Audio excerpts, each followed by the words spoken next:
Idea देता हूँ क्या हम पढ़ेंगे। एक तो वीज़ा के नॉर्म्स जो हैं, जो नॉर्म्स हैं वीज़ा के आपको सिटीजनशिप के, जॉर्ज बाइडेन ने बहुत लूज़ कर दिए हैं, तो ईजिली हो जाएगा लोगों के लिए वीज़ा मिलना जो यूएस जाने वाले हैं, और उनकी सिटीजनशिप ग्रीन कार्ड मिलना, जो ट्रम्प ने उस पर रोक लगा दी थी। तो हम उसके वीज़ा देखेंगे, H-1B वीज़ा क्या होता है, J-1B वीज़ा क्या होता है। फिर IAE के बारे में दोबारा आइए, देखो डेली न्यूज़ आएगी इसके बारे में, तो डेली हम पढ़ेंगे, इसे रिवाइज कर लेंगे, इसके बारे में आया है। फिर दूसरी चीज़ आई है आपका JCPOA जो है, जॉइंट कॉम्प्री एक्शन प्लान है, उसके बारे में हम पढ़ेंगे, हमने पहले भी पढ़ रखा है। फिर एवियन इन्फ्लुएंजा के बारे में बात की गई है, उसके बारे में हम पढ़ेंगे। फिर अमृत स्कीम के बारे में पढ़ेंगे, मिशन के बारे में हम पढ़ेंगे। फिर नासा का जो आपका परसिवरेंस वाला मिशन जा रहा है, उसके बारे में अभी पहुंच गया है, उसके बारे में पढ़ेंगे। परसिवरेंस वाला मिशन जो है उसके बारे में पढ़ेंगे। और अदर जो नासा के मिशन है, मैंने उसकी एक PDF भी शेयर की है, जिसमें सारे मिशन है, उसकी मैंने एक PDF भी शेयर की है ग्रुप में, तो आप लोग वो भी एक बार देख लेना।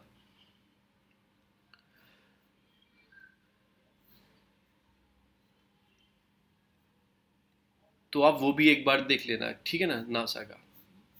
उसके बाद हम क्या पढ़ेंगे, हम डिफेमेशन पढ़ेंगे, क्योंकि अभी वो एम जो राजा थे, ए राजा जो है, उनका केस जो था वो एक्सटर्नल मिनिस्टर, तो डिफेमेशन क्या होता है पूरा, हम उसके बारे में हम पढ़ेंगे। फिर स्मार्ट सिटी के बारे में पढ़ेंगे, स्मार्ट सिटी मिशन क्या है उसके बारे में, सांबर लेक के बारे में पढ़ेंगे। फिर आपका एवियन ब्यूटलिज्म है, मतलब उसके बारे में पढ़ेंगे, ब्यूटलिज्म है जो सांबर लेक में हुआ था, उसके बारे में थोड़ी जानकारी लेंगे क्या वो है। बस लास्ट टॉपिक हमारे यही है, ठीक है ना। तो हम ये सब चीज़ आज के न्यूज़पेपर से कवर करेंगे। हम आ जाते हैं अपने फ्रेंड न्यूज़पेपर पर।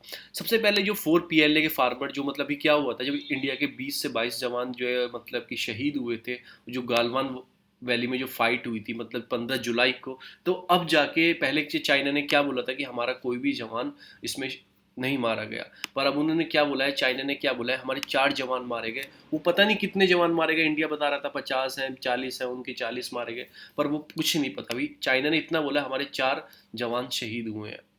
इसमें हमें कुछ नहीं पढ़ना है, इसमें वही लोकेशन पढ़ना है। मैंने आपको एक चीज़ और बता दूं, ऐसा क्लैश जो हुआ है, फाइट जो हुई है, स्टैंड ऑफ जो हुआ है, 1967 के बाद पहली बार ऐसा हुआ है कि हमारे जवान शहीद हुए हैं, मतलब कि चाइना बॉर्डर पर क्लैश में। तो ये पहली बार हुआ है, पहली बार नहीं, मतलब 1967 के बाद ये हुआ है। कभी 1967 में ऐसा हुआ था, तो उससे बाद में अब हुआ है जाके 2000 आपका 20 में हुआ है, 2020 में। फिर दूसरी न्यूज़ आती है नासा का, जो अपना आपका परसिवरेंस रोवर वाला मिशन है, जो मार्स का मिशन है, उसके बारे में पूरी जानकारी पढ़ेंगे, क्या क्या उस मिशन के अंदर है, क्या है। तो उसकी शेडो दिख रही है, देखो आपको शेडो दिख रही है ना, इतनी पास है कि उसकी शेडो दिखाई दे रही है, उसकी फोटो आई है, सीनो सरफेस ऑफ द मार्स। तो हम इस मिशन के बारे में पूरा पढ़ेंगे। पहले हम लोकेशन एक बार दोबारा रिवाइज कर लेते हैं, कुछ और लोकेशन नीचे ऐड होंगी, तो मैं आपको अभी बता देता हूँ सारी लोकेशंस जो हैं। अपनी सारी लोकेशन जो है हम स्टार्टिंग करते हैं ऊपर से, मैंने इसमें एक दो लोकेशन और ऐड की है आज। पहली जो आती है, दिपसेंग प्लेन्स आते हैं, सबसे ऊपर आते हैं आपके दिपसेंग प्लेन्स आते हैं सबसे ऊपर, ये हैं आपके दिपसेंग प्लेन्स। इसके नीचे आता है आपका नुब्रा वैली के पास हॉट वाटर स्प्रिंग्स आते हैं, हॉट वाटर स्प्रिंग्स आते हैं, हॉट स्प्रिंग्स बोलते हैं, ये आते हैं आपके नुब्रा वैली, नुब्रा रिवर के आसपास। फिर आप इधर आ जाएंगे, आप इधर आ जाएंगे गलवान, जो गलवान एरिया जहाँ क्लैश हुआ था, ये आप याद रखना, ये गलवान रिवर, गलवान वैली यहीं पे है, नुब्रा प्लेन के नीचे। हम आ जाएंगे, इधर आ जाएंगे, हम इधर आते हैं, आपका गोरा आता है, गोगरा आता है, गोगरा की जगह यहाँ भी क्लैश हुआ था, गोगरा। तो हमने क्या है, नई ऐड हुई है आज, गोगरा ऐड हुई है, और आपका हॉट स्प्रिंग्स ऐड हुए हैं। तो आपको याद रखना है, गलवान के ठीक नीचे आता है गोगरा, मैं आगे दिखाऊंगा, इसका नाम है एक जगह, तो गोगरा। फिर जो नीचे आ जाते हैं, और नीचे हम आ जाएंगे, तो नीचे आ जाएगा आपका, ये आ जाएगा स्पेंगमिक विलेज, ठीक है, जिसमें 3 इडियट की शूटिंग हुई है स्पेंगमिक विलेज में, ठीक है ना। और उसके नीचे आ जाएंगे, तेपेक्सो लेक है, जो स्पेंगमिक विलेज के जो वेस्ट साइड में है, तो स्पेंगमिक विलेज है तेपेसो लेक के, मतलब पेंगोंग तेसो लेक के वेस्ट साइड में स्पेंगमिक है। उसके नीचे साउथ साइड में चुसूल है, और नीचे आ जाएंगे, उसके नीचे आपका स्पेंगुर तेसो है, स्पेंगुर तेसो, ठीक है ना। और नीचे आ जाएंगे तो आपका आएगा रोंगो, रोंगो जगह आएगी, और सबसे नीचे आ जाएगा डैम चौक। तो आपको ये लोकेशन मुझे तो याद हो गई है ऊपर से नीचे तक, पर आपको भी याद रखनी है। मैंने मैप ओपन किया हुआ है, तो मैं आपको एक चीज़ और बता देता हूँ। थोड़ा सा नॉर्थ ईस्ट का भी इसमें क्लैश है, नाथुला के बारे में थोड़ी बात हुई है, तो मैं आपको यहाँ की भी सारी स्ट्रेटेजिकल लोकेशन बता देता हूँ चाइना से जो है। पहली बात आपको ये आती है, आपको ये याद रखनी है, आपको सॉरी यहाँ पे आते हैं, आपको याद रखनी है नाकुला, एक नाथुला है, एक नाकुला है। नाकुला बिल्कुल टॉप मोस्ट पे है और इसका कोई भी रीजन नेपाल से नहीं छूता, ना इसका भूटान से छूता, इसका सीधा नेपाल और इंडिया सिक्किम से कनेक्शन है नाकुला का, नाकुला। ठीक है ना। दूसरा आता है आपका डोंगखाला, डोंगखाला, ये भी सीधा कहाँ पे आता है, चाइना और सिक्किम से है, इसका संबंध ना भूटान से है ना नेपाल से है। तो ये हो गया नाकुला और डोंगखाला। तो दो ये याद रखना। फिर नीचे आता है आपका जेमू ग्लेशियर, आप कंचनजंगा जो रेंज है उसमें जेमू ग्लेशियर है, ये भी आप याद रखना, साथ में पढ़ा रहा हूँ पर ये नहीं है जेमू ग्लेशियर। अब नीचे आते हैं ट्राई जंक्शन जो है, जैसे भूटान पास में हो गया, इधर चाइना हो गया, इधर इंडिया हो गया। तो ट्राई जंक्शन पे जो पॉइंट है उसका नाम है नाथुला। नाकुला ऊपर था, नाथुला नीचे, और नीचे सबसे नीचे आता है जिलिपला। तो ये दो पास इतने ट्राई जंक्शन पे हैं। तो नाथुला के बारे में आज कुछ आया था न्यूज़ में, तो मैंने आपको लोकेशन याद करा दी। नॉर्थ टू साउथ लगाना आएगा, तो ये देखो ये तो आएगा नहीं, पास पास में ही है। आपको क्या पूछेगा, नाकुला, नाथुला और जिलिपला, ये पूछेगा।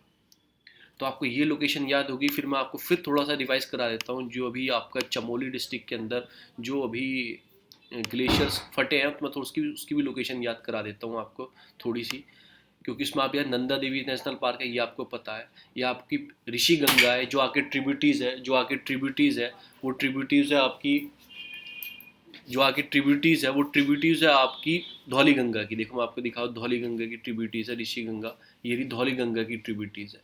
कहाँ पे मिल रही है, ये रेनी डिस्ट्रिक्ट है उसमें आके मिल रही है। देखो ऋषि गंगा ये आ रही, तपोवन प्रोजेक्ट इसी के अंदर था, और धौली गंगा पे मतलब धौली गंगा प्रोजेक्ट था इसी के अंदर था। ठीक है ना। तो यहाँ पे आके मिलती हैं रेनी डिस्ट्रिक्ट में। यहाँ पे क्या है, चमोली डिस्ट्रिक्ट है और पास में नंदा देवी है, आपको नंदा देवी है ये, नंदा देवी। तो ये कुछ लोकेशन थी जो आपको मैप में याद रखनी है, जो कि डिस्प्यूट चल रहे हैं अभी, तो आपको ये कुछ लोकेशन आपको याद रखनी है। हम आ जाते हैं वापस अपने उसी पर। अब हम पढ़ेंगे मतलब कि ये नासा का जो आपका प्रिविलेंस मिशन है इसके बारे में हम पढ़ेंगे, परसिविलेंस वाला मिशन है इसके बारे में हम पढ़ेंगे। तो हम आ जाते हैं अपने नोट्स पर, जो हम इसके बारे में थोड़ा पढ़ेंगे। परसिविलेंस मिशन, सॉरी एक मिनट, आज की न्यूज़ है ये। हाँ, जो नासा का पर्सन्स मिशन है, मतलब कि आफ्टर 7 मंथ पहले, 7 मंथ पहले जुलाई में भेजा गया था, जुलाई में भेजा गया था। और जुलाई एक महीना ऐसा है इसमें मोस्टली मिशन भेजे जाते हैं। उसका रीज़न क्या है, जो मार्च में भेजने हैं तो जुलाई में वो सेंड किए जाते हैं। उसका रीज़न पता है क्या है, उसका रीज़न ये है क्योंकि जुलाई में आप सेंड करोगे, 7 महीने बाद वो जो इतनी ऑर्बिट का हिसाब होता है कि ऑर्बिट पास में आ जाएगी, तो आप इजीली इंजेक्ट कर सकते हो, कम फ्यूल लगेगा। तो जुलाई में मोस्टली मिशन भेजे जाते हैं नासा के, मतलब मार्स के लिए जो मिशन भेजे जाते हैं जुलाई का दिन तय होता है। ये जुलाई में लॉन्च किया गया था, आप थोड़ा सा ऐसे याद रखोगे। ठीक है ना। आफ्टर 7 मंथ ये फाइनली जस्ट टूवर्ड द आपका डेस्टिनेशन में पहुंच चुका है ये। ठीक है ना, मार्स की। तो ये touch down on the Mars at the मतलब जेरजो क्राइटेरिया, मतलब क्राइटेरिया मतलब वो एक लेक टाइप है या कोई डेल्टा टाइप है, उस पर जाके टच होगा। JEZERO, जिर्जो करके करेक्टर है, उस पर जाके टच होगा। आपको याद रखना है, रिसेंटली न्यूज़ मतलब ये एक तरह से करेक्टर है, मतलब वहाँ जाके टच होगा। ये डेल्टा भी बोल सकते हैं, पानी से रिलेटेड संबंध है मतलब थोड़ा सा, तो वहाँ जाके ये टच होगा, टच डाउन। इसमें क्या है, क्या आएगी इसमें, मतलब कि एंशिएंट लाइफ, मतलब seek the sign of ancient life, कोई कलेक्टिव सैंपल कलेक्ट करेगा रॉक्स के, और क्या आपका regolithic possible return to the earth, बाद में वापस आ जाएगा रॉक वॉक के सैंपल कलेक्ट करके, लाइफ पॉसिबल थी क्या एंशिएंट में, कुछ था क्या ऐसा कुछ, तो उसकी सब कलेक्ट करेगा। अब इसे फ्यूल कहाँ से मिल रहा है, ये electrical powered by using heat of plutonium radio active decay से इसको फ्यूल मिल रहा है, जहाँ से इसे पावर मिल रही है। तो प्लूटोनियम रेडियो एक्टिव डिके। ठीक है ना। अभी करेगा क्या, इसके पास इंस्ट्रूमेंट कौन से लेके, जैसे हमारा मिशन गया था वो मिशन फेल हो गया था, उसमें मतलब क्या, एक रोवर था, एक लैंडर था, उनके नाम आपको ग्रुप में जाके बताना है। जो हमारा मिशन फेल हो गया था, जो लैंड करना था सन मतलब कि मून पे जो लैंड करना था, तो वो ऐसी, तो इनके कुछ इंस्ट्रूमेंट थे इनके अंदर। एक तो था मॉक्सिस, मार्स ऑक्सीजन ISUR एक्सपेरिमेंट, इसको करना था। It is a first time will manufacturing molecular oxygen on Mars using carbon dioxide from the carbon dioxide rich atmosphere. उन्हीं के एटमॉस्फेयर से वहाँ पे क्या करने थे, मैन्युफैक्चर करने थे मॉलिक्यूल्स ऑक्सीजन के, तो ब्रेक कर देंगे और CO2 को, तो मॉलिक्यूल बनाने थे मार्स पे उन्हीं की जगह। तो ICR क्या होता है, ISRU क्या होता है, इन सिटू रिसोर्स यूटिलाइजेशन, जो वहाँ पे रिसोर्स है ना उसका यूटिलाइजेशन करके ही एक्सपेरिमेंट करना है। क्या ना in situ resource utilisation, in situ ex situ मैंने बताया कि वहीं पे जो चीज़ है उसका यूटिलाइजेशन करोगे, उसके रीजन में ही करोगे, हैबिटेट में करोगे तो इन सीटू होते हैं, और बाहर ले जाके करोगे तो एक्स सीटू होते हैं। तो उसे इस चीज़ का एक्सपेरिमेंट करना था, वहाँ पे मॉलिक्यूल्स मतलब कि डेवलप मैन्युफैक्चर करने थे ऑक्सीजन के ये। और उसमें एक चीज़ गई है, उसमें एक चीज़ गई है आपका इग्निटी, आपका एक चीज़ गई है, ये चीज़ गई है उसके अंदर, वो क्या है, हेलीकॉप्टर गया है, एक ड्रोन गया है जो फ्लाई करेगा मार्स के ऊपर। तो ये फर्स्ट टाइम ऐसा हो रहा है, कोई ड्रोन या कोई हेलीकॉप्टर फ्लाई करेगा और लोकेशन मतलब सर्च करेगा, first time of NASA will fly helicopter on another planet और सैटेलाइट। तो ऐसे आपको याद रखना है, एक तो ये नाम याद रखना है आपका इग्निटी, ठीक है। दूसरा आपको ये जगह याद रखना है, ये जेरोप जो करके है आपका, ये लोकेशन के क्रेटर का नाम याद रखना है। ये मिशन जुलाई में लॉन्च हुआ था और ये क्या करेगा, मॉलिक्यूल डेवलप करेगा, और इसको कहाँ से मिल रहा है, आपका प्लूटोनियम रेडियो एक्टिव डीके से एनर्जी मिल रही है, तो ये वर्क करेगा उसके ऊपर। तो ठीक है, हमने क्या पढ़ लिया, मार्स हमारे लिए क्यों ज़रूरत है, मतलब कूड कैपेबल होगा, एक तो होस्टिंग इकोसिस्टम है, और अर्थ से डबल ये मतलब क्या करता है, रिवॉल्यूशन लेता है, और अर्थ से लंबा दिन होता है, 40 मिनट लंबा दिन होता है इसका। आइस पोलर कैप्स है, मिथेन्स है, कार्बन डाइऑक्साइड का थिन एटमॉस्फेयर है। तो ये सब चीज़ साइन करती है, एक पॉसिबिलिटी है लाइफ की, क्या पता लाइफ की पॉसिबिलिटी मिल जाए, तो उस सब चीज़ के लिए हम नासा को भेजते हैं। और मैंने ग्रुप में एक पिक्चर शेयर की है, चाहे मैं आपको दिखा भी सकता हूँ वो पिक्चर, ठीक है ना। तो आपको कैसे पढ़ना है थोड़ा पढ़ लेना, क्योंकि मार्स के मिशन बहुत भेजे जा रहे हैं, उस पिक्चर को एक बार जाके आप पढ़ लेना, ग्रुप में मैंने शेयर किया, सॉरी कहाँ गई, आप पढ़ लेना, मैंने पिक्चर शेयर की है ग्रुप में, उसमें कुछ फेलियर मिशन है और कुछ उसमें कैसे मिशन है, कुछ जो मार्स कंप्लीट कर चुका है, मॉम हो गया हमारा, पाथ फाइंडर पहला नासा का था, पाथ फाइंडर। तो और भी ऐसे बहुत सारे मिशन है, जैसे अब ये प्रिवलेंस वाला मिशन हो जाएगा, परसिविलेंस वाला मिशन हो जाएगा, ये भी किसका है, मार्स का है। तो मैंने आपको एक पिक्चर शेयर की है, तो उस पिक्चर को आप जाके ग्रुप में पढ़ लेना एक बार, और मैं और कर दूंगा। ये थी फर्स्ट पेपर की न्यूज़। अब हम चलते हैं नेक्स्ट पेपर पे हमारा। पहला आता है कि आप थोड़ा सा ये मेंस के लिए इंपॉर्टेंट है, क्राइम रिड्यूस बाय 60% फ्रॉम 2019, ऐसा दिल्ली पुलिस ने बोला है। डाटा जो है दिल्ली पुलिस का, ड्यूरिंग पेंडेमिक के टाइम पे 16% केस कम हो गए हैं 2019 से, क्योंकि पेंडेमिक था, लोग घरों में थे, ज़्यादा कुछ हुआ नहीं, बाहर निकले तो केस भी डाउन हो गए। Crime against women come down, crime against womens हैं वो भी कम डाउन हो गए। कौन से क्राइम्स होते थे वुमेन्स के against, molestation, insult to the modesty of the women by, वो भी ये भी कम हो गया। तो एक तरह से क्राइम कम हुए हैं।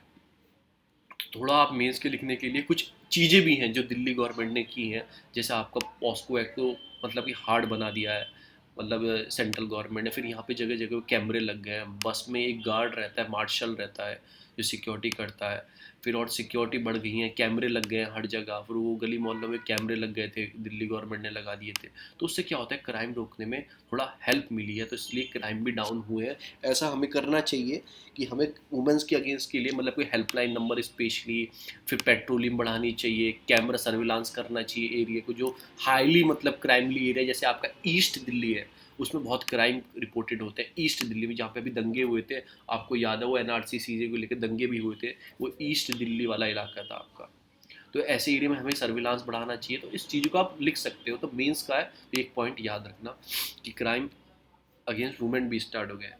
बस आप ये भी याद हो, 75 स्टेटहुड डे, 75 स्टेटहुड डे कब मिला था, ये आपको कमेंट में बताना है कि कब मिला था इसको स्टेटहुड। आज से 35 साल पहले ही मिला होगा। 87। तो बस याद है वो, आप कमेंट में देखना, मुझे भी थोड़ा याद नहीं आ रहा। 87, हाँ शायद 87 ही है। तो इसे ऐसे यार ना स्टेटहुड डे सेलिब्रेट कर रहे हैं आपको, तो एक आपको क्या बनाना है, लिस्ट बनानी है। पहला आंध्र प्रदेश, दूसरा किसको मिला, तीसरा किसको मिला, लास्ट में किसको मिला, लास्ट में तेलंगाना को मिला, ठीक है ना। तो आपको एक लिस्ट तैयार करनी है कौन सी स्टेट की। फिर 2002 उत्तराखंड, यूपी से अलग हो गया था 2000 में। तो ऐसे ऐसे आपको एक लिस्ट तैयार करनी है, आप बना लेना ऊपर से नीचे, तो फिर आपको लगाने के लिए आते हैं वो स्टेट सर्विस एग्जाम में, तो आप कर लेना। आगे चलते हैं, दूसरी न्यूज आती है सांबर लेक से related. New tourist point to identify at Sambhar lake. Tourist point किससे बोल रहे हैं, जो फ्लोरा और फोना वहाँ माइग्रेटिंग बर्ड्स आती है ना, ठीक है ना, तो वो तरह से एक न्यू न्यू टूरिस्ट प्लेस बन चुका है उन चीज़ के लिए। तो हम इस एरिया के बारे में पढ़ते हैं, हमें प्रोटेक्ट करना चाहिए बर्ड्स को जो वहाँ पे आती हैं, ठीक है। और इलीगल सॉल्ट प्रोडक्शन जो होता है उसको भी हमें ट्रैकेबल करना चाहिए, मॉनिटरिंग करना चाहिए जो बर्ड्स वहाँ पे आएंगी, तो उस सब चीज़ को। The new tourist point by retinacea for flora and fauna and having a glimpse of salt harvesting will be identified shortly at the world famous Sambhar salt lake। तो हम इस लेक के बारे में पढ़ेंगे, और फिर जो उनसे बीमारी वहाँ पे होती हैं उसके बारे में हम पढ़ेंगे अपने हैंड नोट से। ठीक है, हैंड नोट से पढ़ेंगे। एक मिनट रुक जाओ, आ जाते हैं हम अपने इसी नोट पे। पहले हम पढ़ेंगे सांबर लेक के बारे में। सांबर लेक क्या है? इंडिया की लार्जेस्ट इन वाटर लेक है। इन वाटर मतलब क्या होता है कि मतलब इनलैंड क्या होता है, sorry, largest inland salt water lake body है जो जयपुर में स्थित है।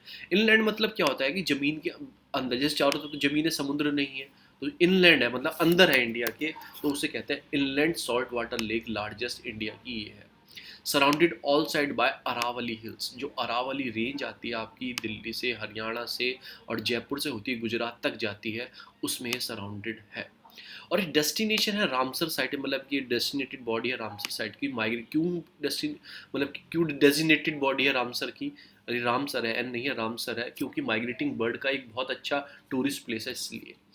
अभी रिसेंटली इसमें क्या हुआ था, पीछे इसमें क्या हुआ था, यहाँ एक एवियन आपका ब्यूटिलिज्म ब्यूटिलिज्म आपका ब्यूटिलिज्म इसमें नाम का एक वायरस, मतलब कि उस लेक में आ गया था। वायरस क्या, वहाँ पे एक बैक्टीरिया रहता है अंदर लेक के अंदर, उसने मतलब वो टॉक्सिक छोड़ता है ये वाले आपके ब्यूटिलिज्म वाले। एवियन ब्यूटिलिज्म, एवियन मतलब होता है उड़ने वाले पक्षी, और उनका ब्यूटिलिज्म मतलब उस बैक्टीरिया के नाम पे रखा गया है, तो वो एक तरह से टॉक्सिक छोड़ता है, तो उसकी मोर्टेलिटी मतलब बर्ड्स की डेथ होना स्टार्ट हो गई थी सांबर लेक में। ऐसा किसने बताया था? इंडियन वेटेनरी रिसर्च इंस्टीट्यूशन जो यूपी के अंदर है।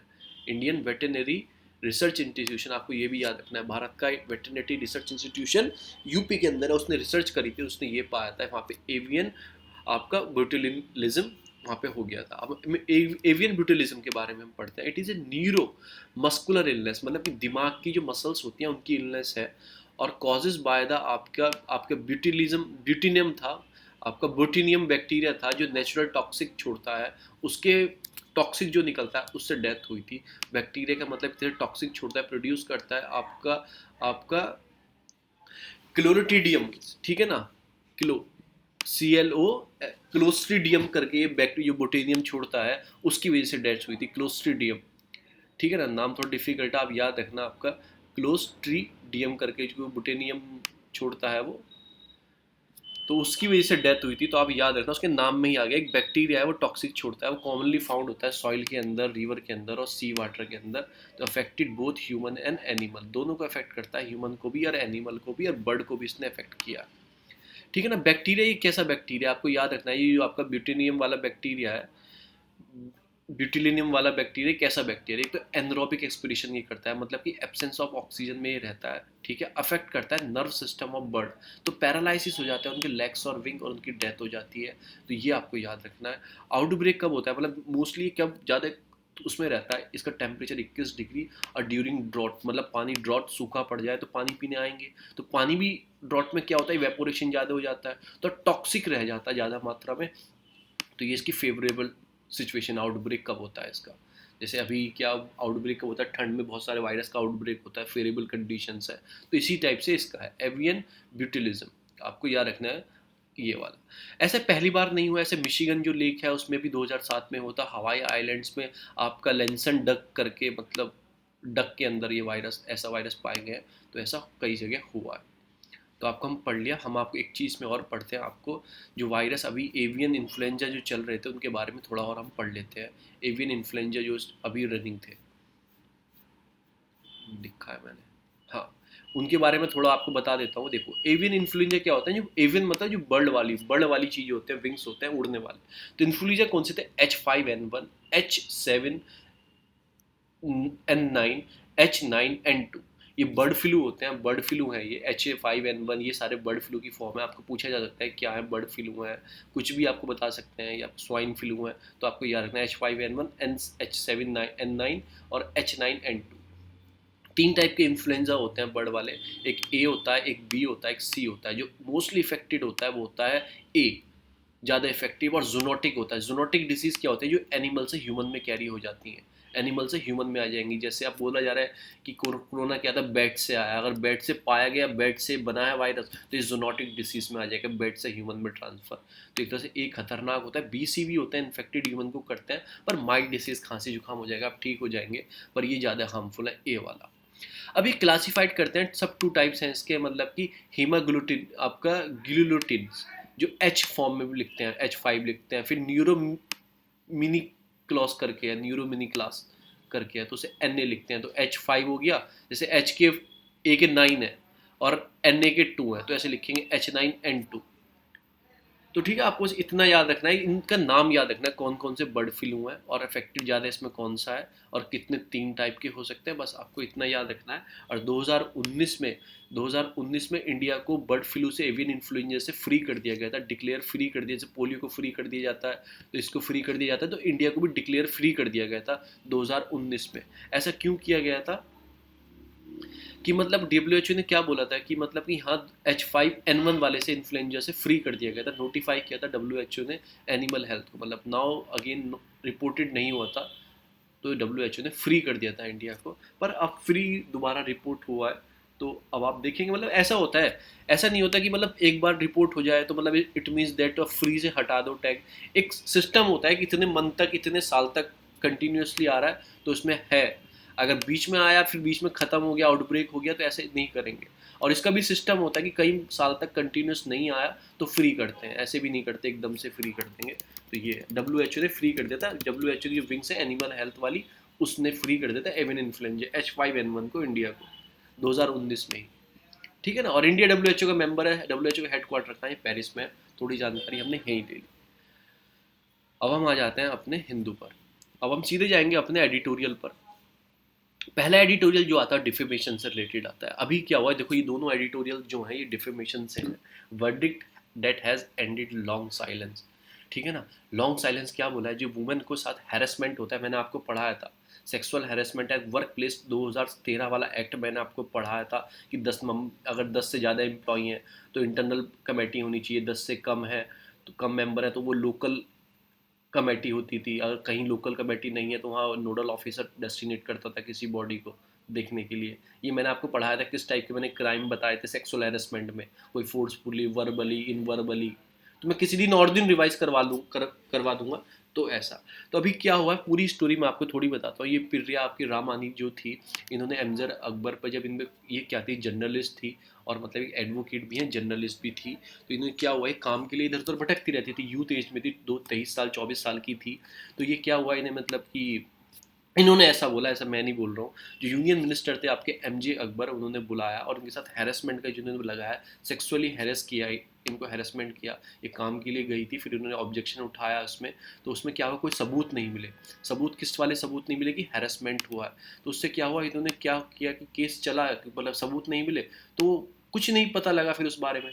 तो फिर क्या कर एमजे अकबर में काउंटर में इन पर डिफेमेशन का केस डाला कि इन्होंने मेरी छवि धूमिल की है, कोई ऐसे सबूत नहीं है। डिफेमेशन का इनके ऊपर केस डाला, पर वो केस भी सुप्रीम कोर्ट ने बोला कि नहीं, अगर है तो मतलब वुमेन कर रही है तो वो ऐसा नहीं है कि वो नहीं करेगी। ऐसा क्यों बोला, क्योंकि जो उनके ऊपर और भी महिलाओं के केस थे वो भी उन पर मिले, जैसे गाजा लाभ आपके केस है बहुत सारे उन पर, और वुमेनों भी केस रजिस्टर्ड करा है। तो हमें अगर सुप्रीम कोर्ट इस चीज़ को दबा देती, अगर इसको खारिज कर दी, डिफेमेशन चार्ज को लगा देती इनके ऊपर, तो एक लॉन्ग साइलेंस लग जाता। लॉन्ग साइलेंस कैसा, फिर कोई वुमेन आगे उठ के नहीं बोलती कि मेरे साथ भी सेक्सुअल हैरेसमेंट हुआ है। सुप्रीम कोर्ट डिफेमेशन का केस प्रिया रमानी के ऊपर दर्ज कर देती, तो ये बोलते हैं पूरा आर्टिकल कि लॉन्ग साइलेंस का ब्रोक होगा, जो चुप्पी तोड़ के, मतलब चुप्पी मार के जो औरतें बैठी हुई हैं, सेक्सुअल हैरेसमेंट जिनका हुआ है, तो एक लॉन्ग साइलेंस जो एंड हो जाएगा, तो उससे पता लग जाएगा कि हाँ हमारे भी सुनता है कोई, डिफेमेशन हमारे ऊपर नहीं लगेगा, अगर हम सही हैं अपनी जगह। तो ऐसा इन्होंने बोला है। पहले मैं आपको थोड़ा डिफेमेशन के बारे में पढ़ा देता हूँ, दोनों इंटरलिंक, दोनों उसी से लिंक है दोनों। तो थोड़ा मैं आपको डिफेमेशन के बारे में पढ़ा देता हूँ। जो सेक्शन, जैसे सेक्शन 499 है, जिसको मतलब फेवर में लेते हैं, उन्होंने बोला सेक्शन 499 क्या बोलता है, सज़ा क्या है। तो मैं आपको थोड़ा ही बता देता हूँ इनके बारे में।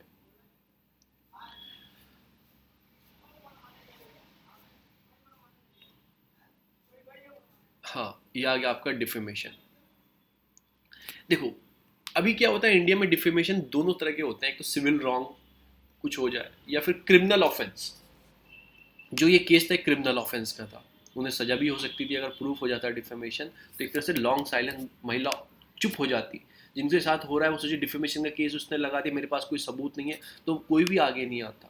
तो एक क्रिमिनल ऑफेंस का भी है और सिविल रॉन्ग का भी केस है। क्रिमिनल डिफेमेशन क्या होता है, डिफाइन करता है offence under the section 499 of the IPC, where civil जो आपका डिफेमेशन होता है वो होता है based on tort law. Tort law क्या होता है? टॉर्ट लॉ में छोटे छोटे होता है डिफेमेशन, जैसे आप किसी के घर में घुस के बैठ गए इलीगली, बाहर नहीं निकल रहे हैं, कब्जा कर लिया, उसकी बिना परमिशन से उसकी चीज़ यूज़ कर रहे हैं, तो वो होता है सिविल, वो छोटे छोटे होते हैं। पर क्रिमिनल वाला बड़ा होता है। मैं आपको डिफरेंस भी बताऊंगा दोनों में क्या डिफरेंस है, ये भी मैं आपको बताऊंगा। पहले मैं आपको बता देता हूँ सेक्शन 499 क्या बोलता है, ठीक है ना। देखो मैं बता ही देता हूँ क्रिमिनल केसेस क्या होते हैं कि establish beyond the reasonable doubt. जैसे रीजनेबल डाउट है ना, आपने मेरे ऊपर किया है कि मुझे हैरेस किया है, मतलब कि आपने मेरी छवि बेकार की है, मतलब कि बिना फालतू, और मुझे पास पूरे एविडेंस है, उसके रीजनेबल डाउट है मेरे, तो मैं जाऊँगा क्रिमिनल ऑफेंस से। और आपको बेस्ड ऑन प्रोबेबिलिटी, हाँ इसने किया होगा, मुझे ऐसा पता नहीं, इसने किया होगा, तो उसे सिविल डिफेमेशन सूट में आते हैं। तो ये थोड़े लो माइनर के हैं, पर ये खतरनाक है। आपका क्रिमिनल वाला जो है ये थोड़ा ज़्यादा है, थोड़ा मतलब, तो आपको याद रखना है।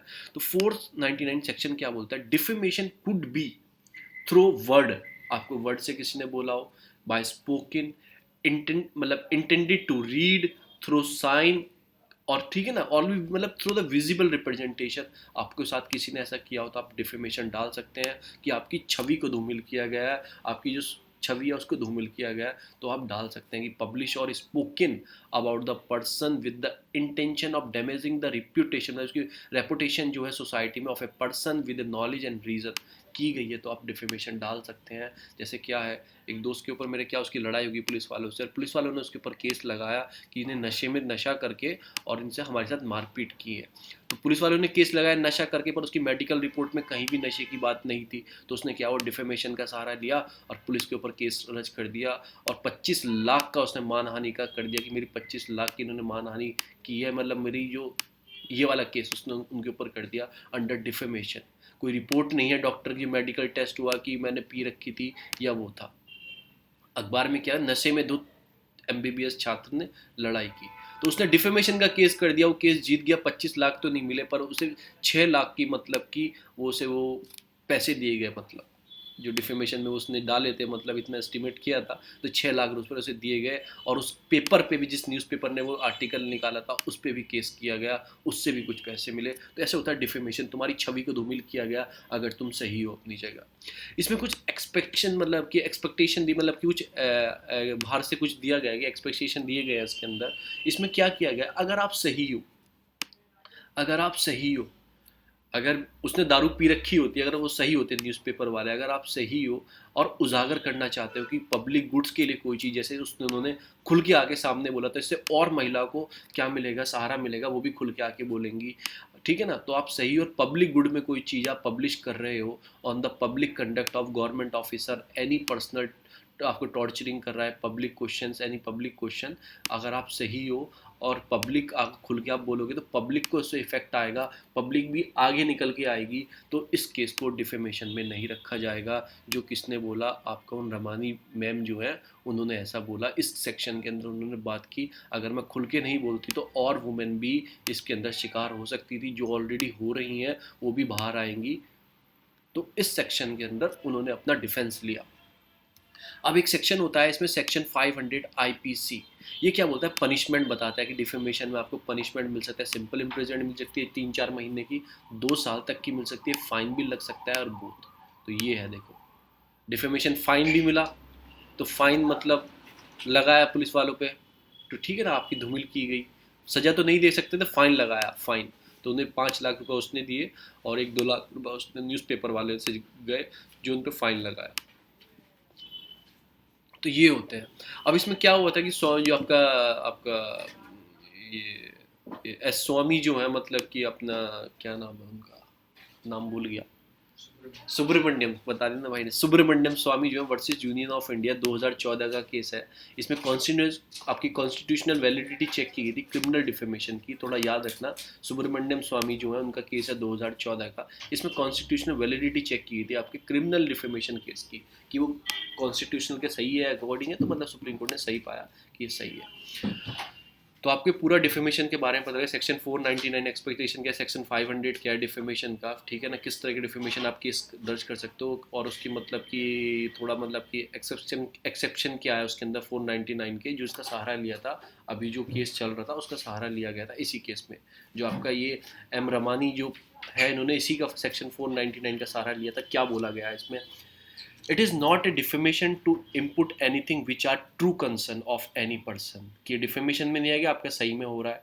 If it is be for a public good that are imputation should made by a publish, हम ये करते हैं। She also reply upon the night expectation which war, it is not a defamation to make a imputation on the character of another person, provide the imputation to made a good faith for a protection of the मतलब interest of a person making in it और any other person, मतलब कि एक तरह से वही है कि पब्लिक गुड्स के लिए अच्छी चीज़ थी, लोग इससे जो उजागर होंगे। अगर उनके साथ कोई उनका ऑफिसर या उनका कोई भी आदमी ऐसा उनके चीज़ कर रहा है, उनके साथ हैरेसमेंट कर रहा है उनका, तो वो भी आगे आएंगे। अगर सुप्रीम कोर्ट इसे दबा देता, उनके ऊपर डिफेमेशन चार्ज लगा के रहमानी को अंदर डाल देता, तो एक तरह से वॉइस किल हो जाती। जो और महिलाएं हैं, जो और आदमी हैं जिनके साथ हैरेसमेंट हो रहा है, वो फिर उठ के नहीं आते। सारा आर्टिकल इसी पे घुमा फिरा के दिया गया है कि वो अब उठ के आएंगे। एक अच्छा वर्डिक्ट सुनाया है।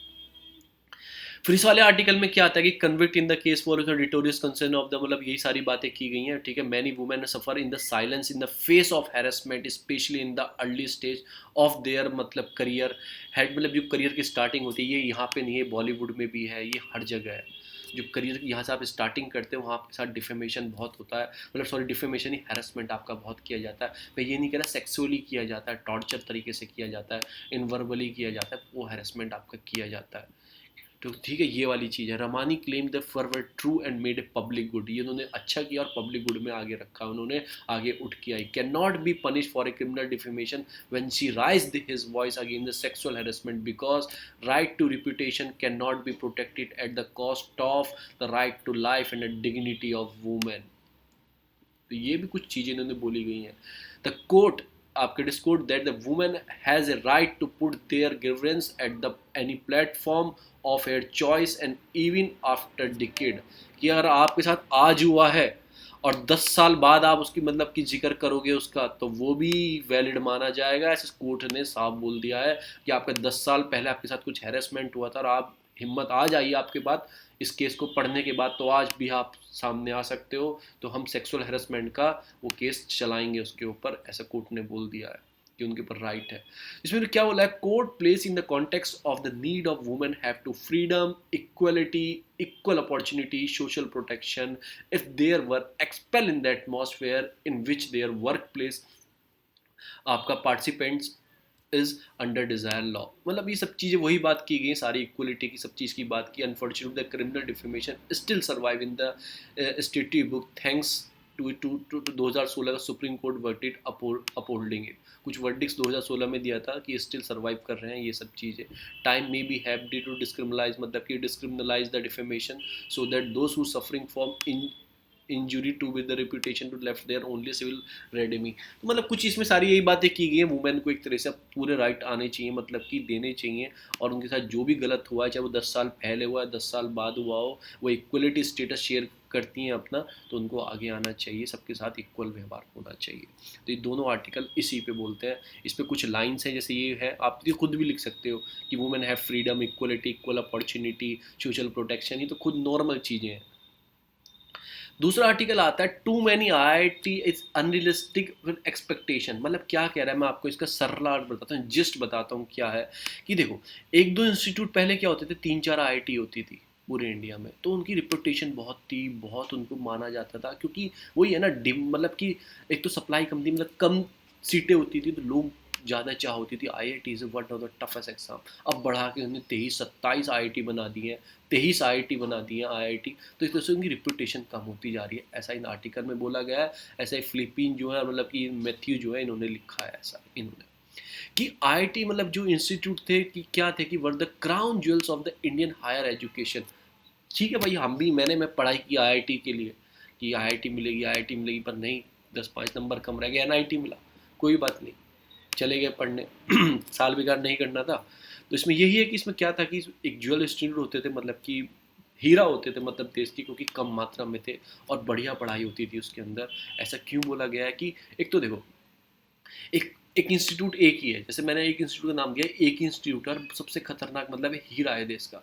तो उसमें जो पढ़ाने वाले टीचर होते थे वो अपने आप को इंपॉर्टेंस महसूस करते थे कि मैं उसमें पढ़ाता हूँ, 1000 जगह बताते थे। अब तुम मानो ऐसे हीरे हीरे बढ़ते गए तो एक नॉर्मल चीज़ हो गई, तो उन्हें मज़ा भी नहीं आने लगा पढ़ाने में, तो उसमें फैकल्टी का आपको क्या होने लगा, फैकल्टी उसमें कम होने लगी, जो उसमें हाई क्लास फैकल्टी आती है उसकी शॉर्टेज होने लगी, ऐसा बताएंगे। देखो, severe shortage of the professor. तो ये क्या होता है, हायर इंस्टीट्यूट होते ग्लोबल रैंकिंग में मतलब अच्छा परफॉर्म करते थे।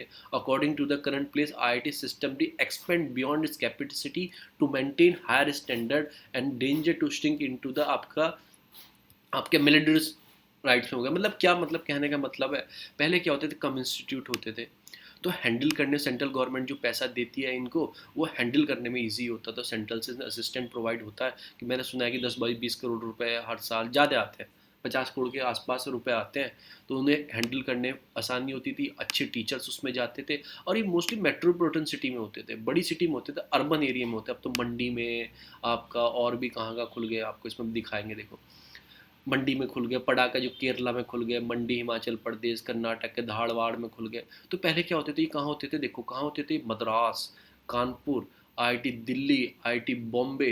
ये किसकी मदद से बनाए गए थे, 4 इंस्टीट्यूट जो बनाए गए थे, IIT बॉम्बे सोवियत यूनियन की, मद्रास जर्मनी की, कानपुर यूनाइटेड स्टेट की, IIT दिल्ली यूनाइटेड किंगडम की मदद से बनाया था, UK की मदद से। तो ये इंस्टीट्यूट होते थे, मतलब 1960 1950 में ये 4-5 इंस्टीट्यूट होते थे, 5 इंस्टीट्यूट होते थे, स्टैब्लिश किए गए थे 1915 अर्ली 1960।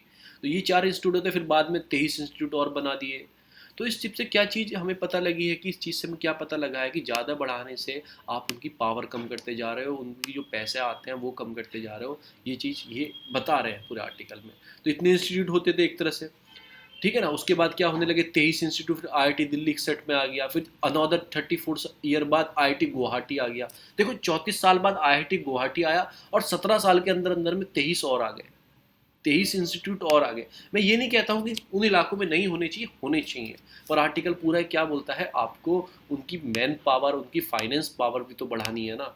ऐसा नहीं है आपने इंस्टीट्यूट बढ़ाते जा रहे हो, और उसकी जो उसकी डेगिनेशन होती थी, मतलब हाई क्लास टीचर्स होते थे, क्योंकि हाई क्लास स्टूडेंट आते हैं, क्रीम ऑफ इंडिया जाती है उसमें एग्ज़ाम देके। तो आप ठीक है, आपकी जो सोच है 2020 जो national education policy holistic and multi discipline आपको एजुकेशन देनी है, वो ठीक है, आपको दो, बट फैकल्टी जो शॉर्टेज है, स्टूडेंट जो क्रीम शॉर्टेज है, उसका भी ध्यान रखो। उसको मत जाने दो कि आपके पास टीचर ही नहीं है पढ़ाने के लिए। रेपुटेड इंस्टीट्यूट है IIT, उसमें आपके पास टीचर की शॉर्टेज है, तो आप कैसे वर्ल्ड वाइड यूनिवर्सिटी बना पाओगे, कैसे उसे वर्ल्ड वाइड यूनिवर्सिटी में स्ट्रगल कर पाओगे। स्टूडेंट क्रीम आते हैं और फैकल्टी नहीं है पढ़ाने वाली, तो क्रीम ही क्रीम नहीं बनेगी ना, वो बेकार हो जाएगी। मैं आपको एग्जाम्पल दूंगा, अभी आगे चल के एक एग्जाम्पल दूंगा। तो क्या है कि 58% पोस्ट ग्रेजुएट कोर्स मतलब कि उसमें खाली पड़े हैं, जिसमें आपको डेली पढ़ा रहा हूँ कि PG के कोर्स हैं, वो जो मार्जिनल है उनकी एडमिशन हार्ड है। तो ये सब चीज़ें उन्होंने बताई गई हैं कि ट्रेडिंग मतलब अट्रैक्टिंग हाई क्वालिटी फैकल्टी आनी चाहिए। पहले क्या होता था, IIT मेट्रोपॉलिटन सिटी में होती थी, ठीक है ना, तो हाई क्वालिटी फैकल्टी आती थी, क्योंकि कुछ दिल्ली में सब रहना चाहते थे, कोलकाता में, मुंबई में, ठीक है ना, तो कानपुर, ये भी बड़ी सिटी होती थी इंडिया की, तो इसमें सब रहना चाहते थे, तो हाई क्लास क्वालिटी आती थी। अब सब सिटी सिमिलर सी बनती जा रही हैं, तो अब कहीं भी रह लो तो कोई दिक्कत नहीं। 1960 में दिल्ली में लोग रहना चाहते थे, क्योंकि एक अर्बन एरिया था, तो इसलिए बड़ी सिटी थी। अब सब जगह मतलब अर्बन एरिया बन गए हैं, तो सब कहीं भी रहो कोई फर्क नहीं पड़ता है। Because the quality of the student, the chance to work with the best academic mind in India. तो टीचर भी हाई क्वालिटी होने चाहिए, कि बेस्ट माइंड ऑफ इंडिया के साथ वर्क करना है उन्हें। The commitment of Indian development, मतलब उन्हें कमिटमेंट, उन्हें इंडियन डेवलपमेंट के लिए बच्चे काम करते हैं ना। मैं एग्जाम्पल दिखाऊंगा आपको अभी, जैसे आप सुंदर पिचाई कर सकते हो, क्यों गूगल में जाके काम कर रहे हैं हम, बिकॉज अब यहाँ पे वो सर्विस ही नहीं उन्हें प्रोवाइड नहीं की जा रही है, वो सब चीज़ें उनकी मतलब जो उनकी पोटेंशियल है उनका वो नहीं मिल रहा है। फिर उन्हें पढ़ाई इतनी अच्छी नहीं मिल रही है कि हम मैसाचुसेट के साथ पंगा ले सकें, ऑक्सफोर्ड यूनिवर्सिटी के साथ ले सकें, शिकागो यूनिवर्सिटी के साथ पंगा ले सकें, क्योंकि हमारे पास टीचर ही नहीं है इतने बड़े इंस्टीट्यूट के अंदर। IIT could not attract the sufficient number of young faculty fill vacancy, मतलब क्यों नहीं कर पा रही है, पैसा, सैलरी, सैलरी चाहिए, ठीक है ना। मैं टीचर हूँ, इतना ब्रिलियंट टीचर हूँ, मैं शिकागो में जाके पढ़ा सकता हूँ, मैसाचुसेट में मेरा ऑफर है, ऑक्सफोर्ड में ऑफर है, मेरे साथ आपके न्यूयॉर्क यूनिवर्सिटी में ऑफर है, सब जगह मेरे पास ऑफर है, आपका किंग्सफोर्ड में मेरे लिए ऑफर है, तो मैं क्यों IIT में पढ़ा हूँ। देशभक्तों कुछ की भावना होती है कि मैं देश से बाहर नहीं जाऊँगा। जैसे अब्दुल कलाम थे, साइंटिस्ट थे बहुत बड़े, उनके पास बड़ी बड़ी यूनिवर्सिटियों के ऑफर थे, बड़े बड़े देशों से उनके पास ऑफर थे, इवन विद सिटीजनशिप के साथ ऑफर थे उनके पास, पर फिर भी उन्होंने, आई एम कलाम बुक क्या पढ़ लेना, उसमें है थोड़ा बहुत, फिर भी उन्होंने ठुकरा दिया, क्योंकि उन्हें अपने नेशन से प्यार था। कि जो दे के जाऊंगा अपने नेशन को दे के जाऊंगा। इवन यूएई जो अरे आपकी अरेबियन कंट्री है, कितनी मतलब कि पैसे वाली कंट्री है, उन्होंने तो बोला था हम आपको ऐसी ऐसी पोजीशन दे देंगे कि आप हमेशा उस पोजीशन पे रहेंगे, परमानेंटली उसी पोजीशन पे रहेंगे आप। पर फिर भी वो नहीं गए। क्यों नहीं गए? वो अपने देश से प्यार करते थे। पर अभी थोड़ी भावना कम हुई है, हमें क्या है इस सब चीज़ों पे ध्यान देना है। और कुछ जगह तो ऐसी भी हैं इंडिया में जो आईआईटी बनाना नहीं चाहती, क्योंकि उनको समझती नहीं आईआईटी कुछ ऐसे गोवा हो गया, उन्होंने बोला है। But the local group are resisting to locating new IIT in this region, मना करते हैं। तो आपको उस सब चीज़ों के लिए काम करना चाहिए, यही पूरा आर्टिकल में बोला है। वाइल द एक्सीलेंट इंजीनियरिंग जो बोला जाता है, स्टेम साइंस टेक्नोलॉजी इंजीनियरिंग और आपका mathematics institution are needed, they do not have the IIT. फिर ये 10 to 12 आईआईटी मतलब अच्छे से वर्क करना है। सारी बात ये बोले new establish institution can be rename. इन्होंने क्या बोला है, चलो आपने 23 जो 24 आईआईटी बाद में बनाई है, आप क्या रखो 5 से 6 ऐसे रिप्यूटेटेड इंस्टीट्यूशन रखो, बस 5 से 6। और बाकी जो आपने आईआईटीज बनाए हैं 23 से 24, इनको नाम चेंज करके इन्हें भी इंडिया का इंस्टीट्यूशन रखो, पर इनका थोड़ा नाम चेंज करके कर दो। उससे क्या होता है, पूरी आईआईटी की एक तरह से पूरी जो इमेज है वो एक तरह से कम होती जा रही है। देखो चीज़ें कम होंगी तो लोगों का ध्यान भी आकर्षित रहेगा ना। आप बताओ, एम्स पहले दिल्ली एम्स हुआ करता था, कितना नाम रहता था, दिल्ली एम्स में पढ़ना है, दिल्ली एम्स में पढ़ना है। अब AIIMS Rishikesh, AIIMS Nagpur, AIIMS Patna, AIIMS आपका इतनी जगह एम्स एम्स एम्स बढ़ते जा रहा है। तो उससे क्या है कि अब एम्स की वो फीलिंग आनी, जो फीलिंग आती थी ना रेपुटेड इंस्टीट्यूट में काम करने, दिल्ली अभी भी है, क्योंकि वो डॉक्टरेट से रिलेटेड है, उसमें वर्ल्ड क्लास डॉक्टर काम करते हैं, उनको सैलरी भी अच्छी मिलती है। तो वो फीलिंग रहती थी आपके अंदर। आप कम रखोगे इंस्टीट्यूशन, 3 4 5 6 7 रखोगे, तो एक फीलिंग रहेगी कि हम इंडिया के टॉप मोस्ट इंस्टीट्यूशन में पढ़ाते हैं। अब आप भेड़ बकरी की तरह भरे जा रहे हैं, IIT IIT IIT IIT IIT, तो भाई उसकी क्या पोजीशन रहेगी, हर शहर में आईआईटी खोल दोगे तो यही बोला है कि आप उसे कम कर दो, आप उसे कोई और इंस्टीट्यूशन का नाम दे दो, हायर ग्रेजुएशन एजुकेशन का।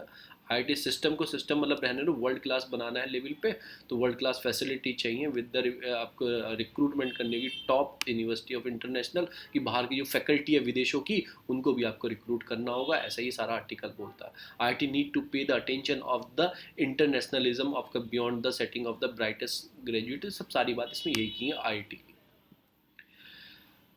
ठीक है ना। तो ये सारी न्यूज़ आईआईटी से रिलेटेड थी। ये क्या बोलता है, एक तो आईआईटी कम कर दो, मतलब कुछ ही रखो, 5 6 इंस्टीट्यूशन ही रखो, क्योंकि उनसे उनकी इमेज मतलब लोगों के अंदर भावना क्या आती है कि 6 ही हैं, 6 के अंदर मुझे एडमिशन लेना है, और टीचर फैकल्टी भी उसमें अच्छी अट्रैक्ट होती है।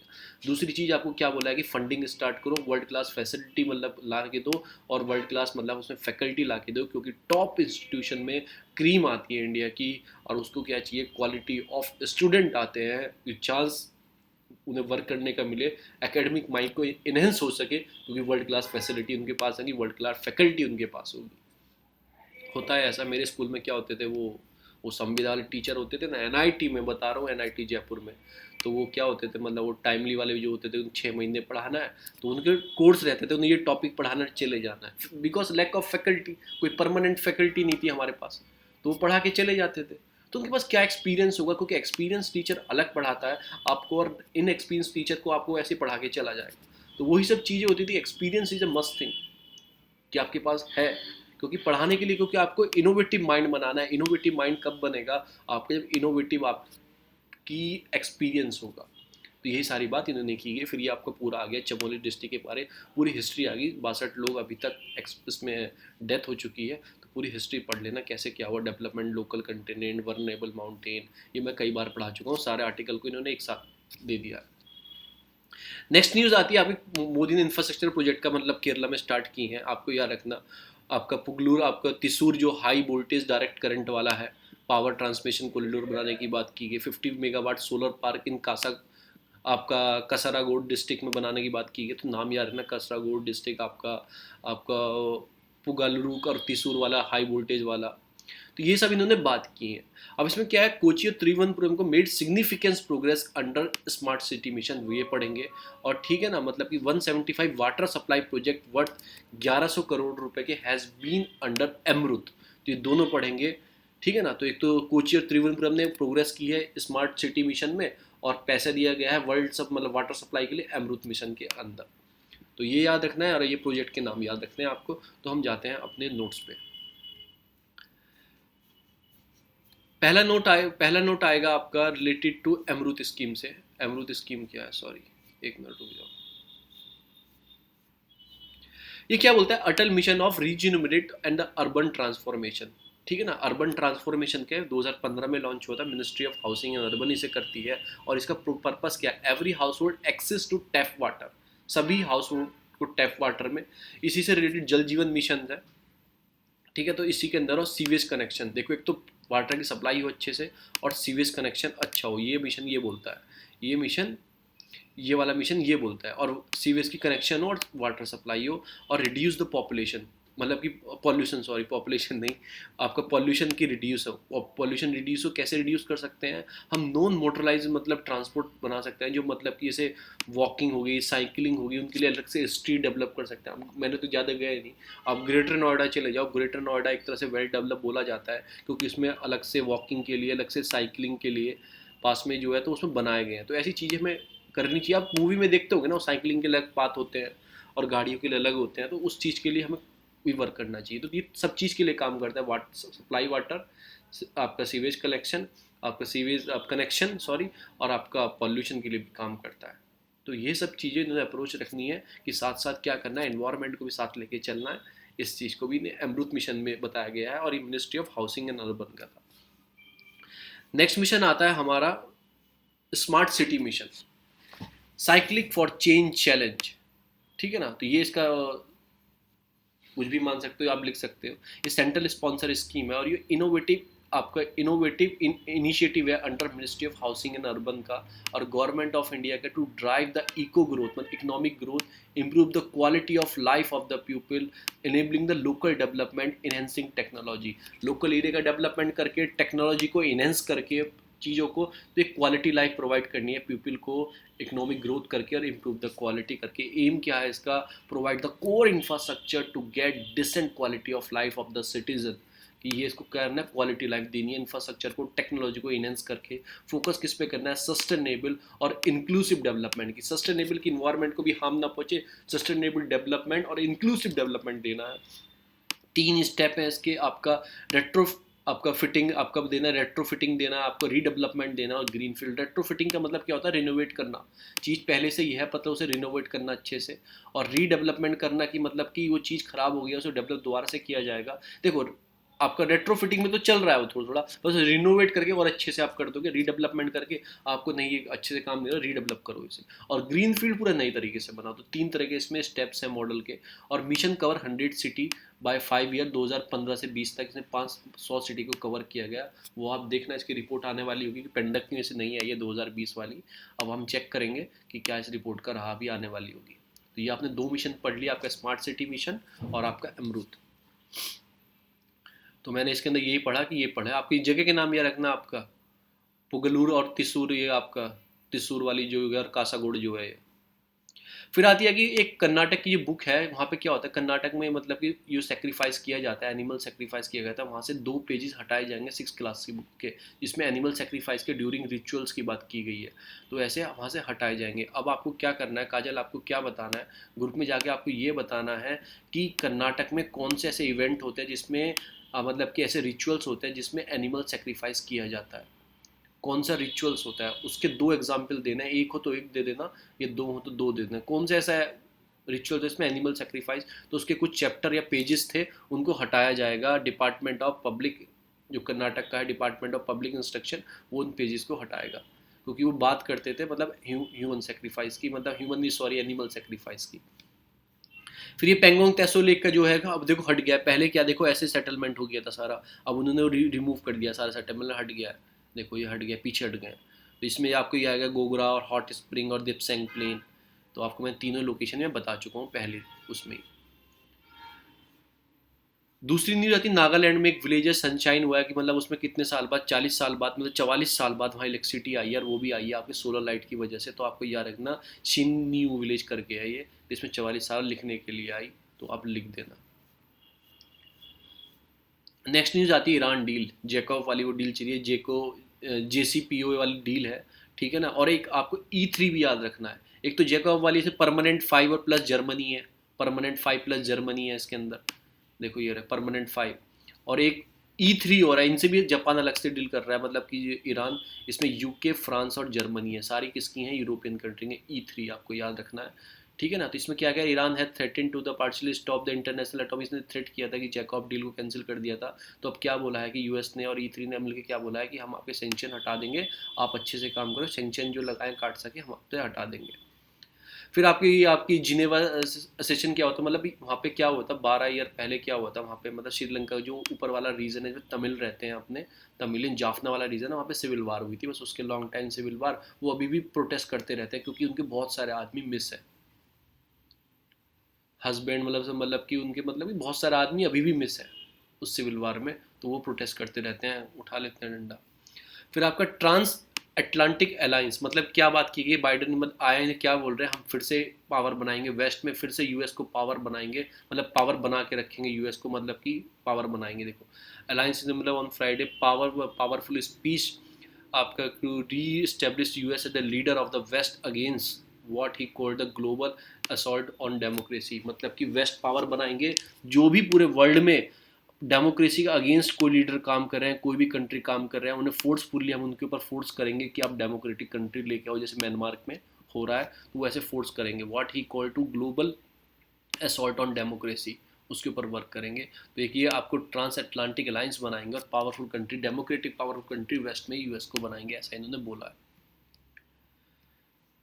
तो ये न्यूज़ होगी आपकी। फिर मैं ऐसे आपसे पढ़ाऊंगा जैकब वाली मतलब JCPO वाली डील, और आपको E3 आपको बता दिया इसमें कौन कौन से नेशन है, यूके, फ्रांस और जर्मनी, ये अलग से बात कर रहे हैं, और जर्मनी उसमें भी है।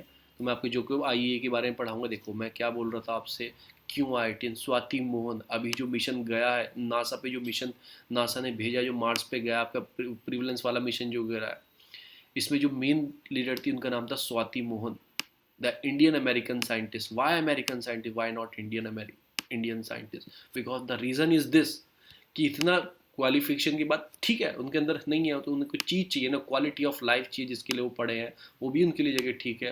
तो ये इसमें एक इंडियन अमेरिकन साइंटिस्ट है स्वाति मोहन, जो उसको लीड कर रही थी मिशन को, जो मिशन अभी भेजा है, who lead the guidance and navigate the control operation of NASA Mars mission 2020 mission को ये लीड कर रही हैं, ये चला रही हैं, इस मिशन को गाइडेंस ये कर रही हैं। तो वाई इंडिया में ऐसा क्यों नहीं होता है, इंडिया में ऐसा क्यों नहीं होता है, बिकॉज गवर्नमेंट सपोर्ट नहीं है, इनोवेटिव रिसर्च के लिए पैसा नहीं देते हैं, अब देने लगे हैं, पैसा नहीं मिलता था रिसर्च के लिए, इस चीज़ों के लिए। तो ये सब चीज़ों का क्या था, इन चीज़ों को प्रॉब्लम हो रही थी।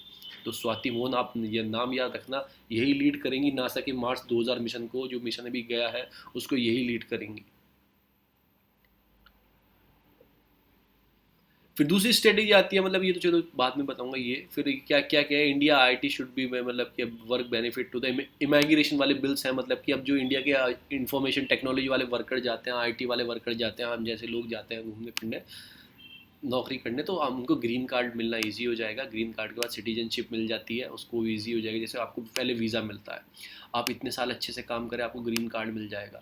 ग्रीन कार्ड को आप इतने साल कंटिन्यूस कर गए, कोई आप पे कोई केस वेस नहीं हुआ, तो आपको क्या मिल जाती है, फिर एक टाइम आता है वहाँ पे सिटीजनशिप डे बोलते हैं, आपको सिटीजनशिप मिल जाती है अमेरिका की, फिर ठीक हो जाता है, फिर वहाँ जाके आप बच्चों को भी सिक्योर हो जाते हैं। तो ये सब चीज़ें। तो मैं आपको H1B वीज़ा पढ़ाऊँगा, वो तो बात की बात है, सिटीजनशिप तो हम पढ़ेंगे नहीं। उन्हें जो उनके नॉर्म्स थे ईजी कर दिए हैं बाइडन ने आते ही, ऐसा बोला है। इससे आगे कोई न्यूज़ है, इससे आगे कोई न्यूज़ नहीं है, क्रिकेटर आ गए हैं। मैं आपको लास्ट में जो लेके चलता हूँ, 2-3 चीज़ हमारी बची हैं, उसी को पढ़ा के ख़त्म करता हूँ। पहले आपका H1B वीज़ा, ये क्या होता है, किस किस को मिलता है, यूएस कंपनी जो एम्प्लॉय होते हैं, ग्रेजुएट होते हैं, जाते हैं, जैसे IT वाले हो गए, फाइनेंस वाले हो गए, अकाउंटिंग वाले हो गए, मेडिसिन वाले को इनको मिलता है, जो डॉक्टर भी जाएंगे यहाँ पे प्रैक्टिस करने, उसके H1B वीज़ा मिलेगा। जैसे आप डॉक्टरी के लिए पेपर निकालना पड़ेगा आपको, पेपर आपको कौन सा निकालना पड़ेगा, आपको निकाला USMLE का पेपर निकालना पड़ेगा, उसके बाद आप जाकर वहाँ प्रैक्टिस कर सकते हैं। तो उसमें H1B वीज़ा दिया जाएगा आपको स्टार्टिंग में। ये क्या दिया था, एक प्रोफेशनल तरह का job visa, usually required to the have the bachelor degree and higher can be under H1B visa में आपको मिलता है। स्पेशल ऑक्यूपेशन ऐसे दिया जाता है, और आपके स्पाउसी जो आपके साथ बच्चे, आपकी वाइफ जा रही है आपको, तो उसको मिलेगा H4 वीज़ा, आपको मिलेगा H1B वीज़ा। वो तो काम करने के लिए H1B वीज़ा। अगर आपकी स्पाउसी जा रही है आपके साथ, वो वाइफ जाएगी या बच्चे जाएंगे 21 साल से छोटे हैं, उनको क्या दिया जाएगा, उनको दिया जाएगा H4 वीज़ा। H4 वीज़ा, वो वहाँ काम नहीं कर सकते, बस आपकी वाइफ वहाँ पे काम नहीं कर सकती, उसे भी H1B वीज़ा लेना, काम करना है तो। और एक J1B वीज़ा होता है, स्टूडेंट जो पढ़ने जाते हैं उनको मिलता है, student on work study. Study के लिए जाते हैं उनको मिलता है J1B वीज़ा, उनको ये नहीं मिलता H1B। तो कंफ्यूज करेगा UPSC H1B visa for student also ये वो, तो ऐसे लिखना फॉर स्पाउसी ऑल्सो, तो उसको H4 मिलता है। बस इतना मैं आपको बताना चाहता हूँ। फिर IAEA के बारे में बताना चाहता हूँ, जो मैंने बताया आपको, इंटरनेशनल एटॉमिक एनर्जी जो एजेंसी है ये है, 1957 में बनती, UN family, with in UN family report करती है बोर्ड UNGA को, जनरल असेंबली को, सिक्योरिटी असेंबली दोनों को रिपोर्ट करती है। हेडक्वार्टर वियना ऑस्ट्रेलिया में है। एक वियना मतलब इस तरह से वो भी हुआ था, मैं आपको बताऊं, वियना कन्वेंशन भी हुई थी। उसके अंदर क्या करना था कि आपको इनरिच नहीं करना है, किसको, न्यूक्लियर को या यूरेनियम को इनरिच नहीं करना है, एटम नहीं बनाना है, पीसफुली यूज़ करना है। फंक्शन क्या है कि world wide to promote safe secure peaceful use of nuclear technology, promote करता है peaceful use of nuclear energy, और आपको इनहिबिटेड यूज़ करता है कि मिलिट्री पर्पज़ के लिए और न्यूक्लियर वेपन के लिए यूज़ नहीं करना है। 169 मेंबर है, 1 मेंबर 1 वोट है इसके अंदर। और ये कुछ प्रोग्राम भी चलाता है, जैसे action program for cancer therapy, क्योंकि यूरेनियम की रेडिएशन से बच्चे कैंसर हो जाती है, तो उसके लिए भी चलाता है। ह्यूमन हेल्थ प्रोग्राम भी चलाता है, वाटर एबिलिटी इन्हेंसमेंट प्रोग्राम भी चलाता है, और इनोवेटिव न्यूक्लियर रिएक्टर जो होते हैं फ्यूल्स को मतलब इनोवेटिव तरीके से कैसे यूज़ करो, तो उसके लिए भी प्रोग्राम चलाता है। फिर हम आते हैं आपकी आपके JCPO डील के ऊपर। आपका होता है joint comprehension plan action, comprehension plan of action. इसमें क्या किया गया था, ये इन कंट्री ने मिलकर P5 जो है परमानेंट जो है 5 मेंबर UN सिक्योरिटी काउंसिल के, US UK Russia China France और एक जर्मनी EU का। और E3 भी है एक, आपको मैंने बताया E3 बताया, वो अलग से डील कर रहा है इनके साथ, तो वो अलग से डील कर रहा है। जब ये हट गए तो E3 बन गया था, तो उनके साथ डीलिंग स्टार्ट कर दी थी ईरान ने, मतलब बात करना। तो इसमें क्या बताया गया था, JCPO में ये मॉनिटरिंग करेंगे और इसको यूरेनियम प्रोवाइड करेंगे ईरान को, पर उसको कहाँ यूज़ करना है, वो पीसफुल एक्टिविटीज़ में, बिजली बनाने के लिए, इस चीज़ के लिए यूज़ करना है, ना कि उसे एटम बम बनाने के लिए यूज़ करना है। ये डील 2015 में हुई थी। 2019 में ट्रंप ने इस डील पर रोक लगा दी थी, फिर दोबारा बाइडन आया, उन्होंने बात करना स्टार्ट कर दिया। क्या करना था, आप ये करोगे यूरेनियम, तो ये कंट्री जितनी है P5+1 ये आपको मॉनिटरिंग करेंगे, आप सही जगह यूज़ कर रहे हो या नहीं कर रहे हो। तो ये होती है JCPO डील। आज का हमारा हिंदू सारा यहीं पे ख़त्म हो जाता है, ठीक है ना। आज का हमारा हिंदू कोई चीज़ बची नहीं है, हमने पढ़ लिया, अमरूद पढ़ लिया हमने, सब चीज़ पढ़ लिया, फिर डिफेमेशन केस हमने पढ़ लिया, फिर स्मार्ट सिटी मिशन पढ़ लिया, फिर एवियन आपको आपको बोटिनिज्म पढ़ लिया हमने। तो यहाँ तक मैं रिकॉर्डिंग रोक देता हूँ।